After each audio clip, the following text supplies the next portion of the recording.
Minsan lang tayo mabuhay dito sa mundo. Kaya piliin natin maging mabuting tao. Huwag nating gayahin yung mga ibang tao na akala mo kung sino. Hi! Ako nga pala si Lovely Jim. Isang OFW sa Middle East. Mayaman na pala ako kaso pera na lang talaga ang kulang.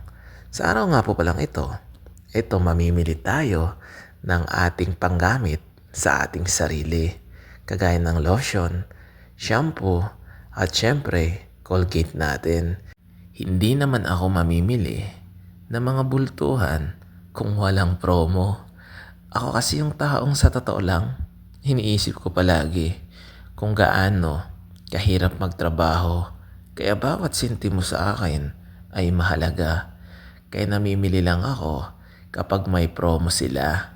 Yung bibilhin ko nga po pala ay yung gamit ko sa aking sarili.